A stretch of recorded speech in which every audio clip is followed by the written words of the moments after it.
This is Duke University.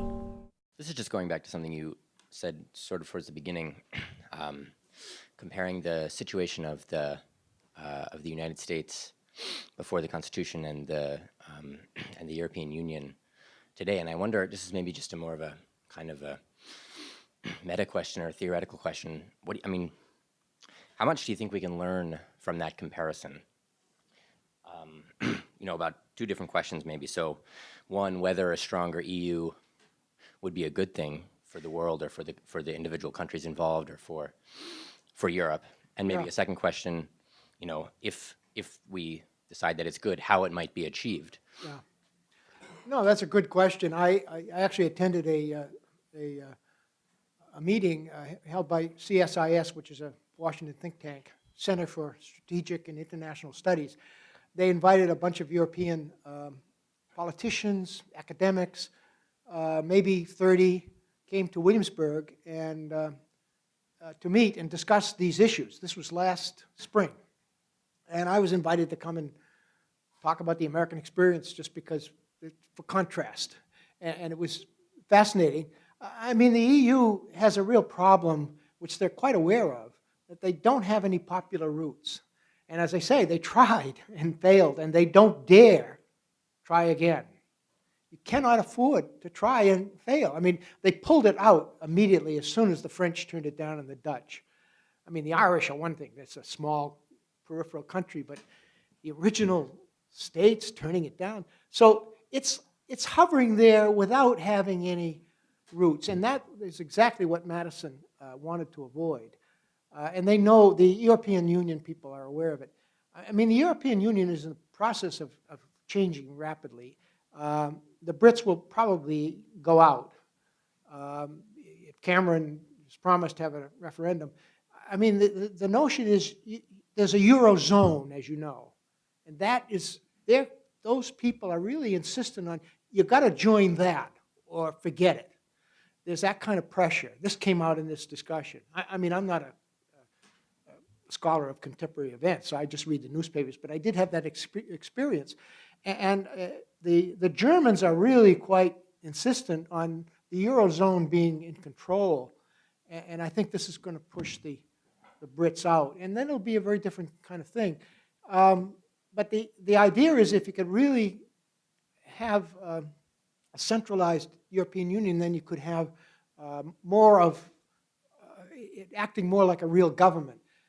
I don't know whether that's going to happen or not. I think there's too much mistrust, too much loyalty to the individual states. I mean, people still think of themselves as Frenchmen or Germans or Brits. They don't think of themselves as Europeans. Now, Americans had that problem too. I mean, as I say, people started with, I'm a Virginian, I'm a citizen of Massachusetts. Very difficult to get them to think in terms of being Americans.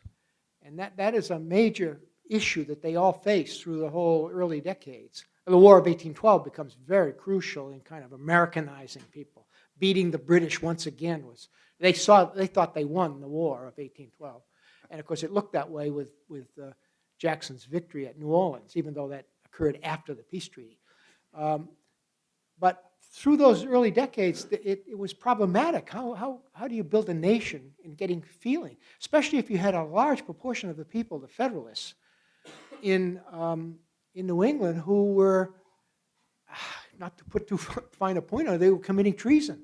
During the War of 1812, the governor of Massachusetts is colluding with the Canadian officials, willing to give up territory in Maine to Canada in return for certain shipping navigation benefits. I mean, this was treason.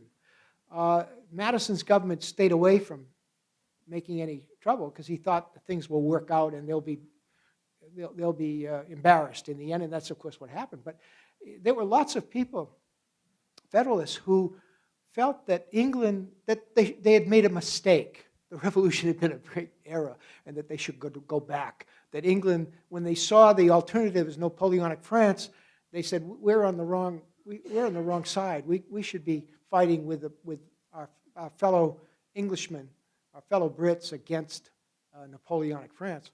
So it was a really interesting period there.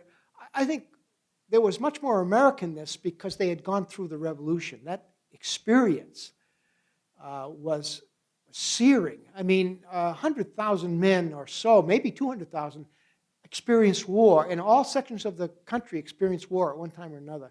And there were 25,000 deaths, not casualties, deaths. That's 1% of the population. That's the largest losses in any war in our history, except for, of course, the Civil War, where both sides were Americans.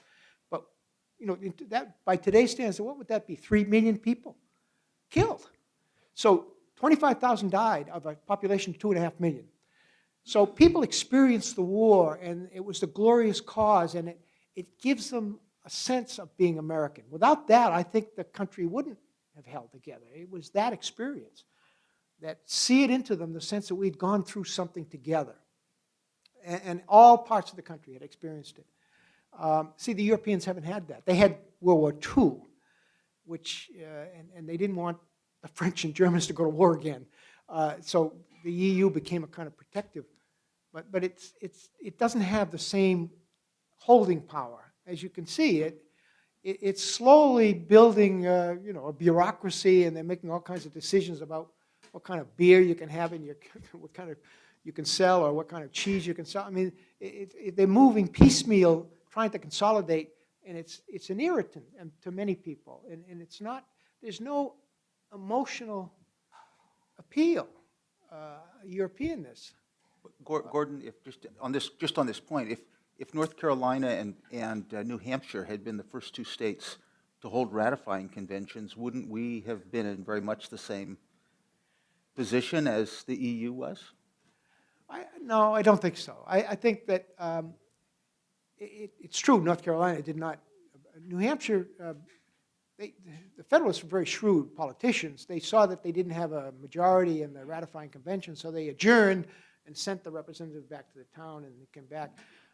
Rhode Island, of course, didn't even come to the convention. Rhode Island was so localist that they weren't going to. No, I don't think it would have made, because they were not, North Carolina was not a central state. I mean, if Virginia had turned down the Constitution, that would have been a real crisis. Or New York, because it's so centrally located, or Pennsylvania. Those would have been. So it was, and if you've read, Pauline Mayer's book, you realize how close it was in New York. 3 votes, I think, in New York. And it's only less than a dozen votes or something in Virginia. I can't remember. But it's not, it's not overwhelming. The only states that really were quick in were Georgia and Delaware and Connecticut. They're small, and they just needed, especially Georgia, needed the Union because they got enemies on the south, the Spanish and Indians. But the main force, I think, in making for ratification ultimately is that the alternative was not there. There was not much you could. There was no going back, so to speak, to the Confederation. It was dissolving, and people realized that. And I think, as I said, I quoted Lee on that, and he's frustrated. He says it's this or nothing. That's not a proper alternative. And I think in the end, that's what counts more than anything. Most Americans did not want a breakup of the Union. In that sense, the war had been a stable, or how do I put it, a collectivizing experience that carried through a long way until the last, well, it carries through till today. I mean, the whole notion of the Declaration of Independence and what the revolution means to us. It is the unifying force in our ideology.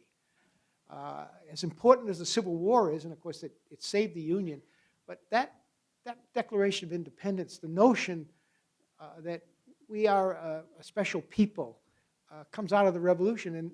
And given the diversity of the country and increasing diversity, it has got to be the adhesive, because there's nothing else. I mean, McDonald's or Starbucks can't be the unifying force. What do we got? We haven't got the kind of things that the experience of say the Germans or the British with their history that acts. They just know what it is to be a Frenchman. Of course, they have a great deal of problems handling immigration.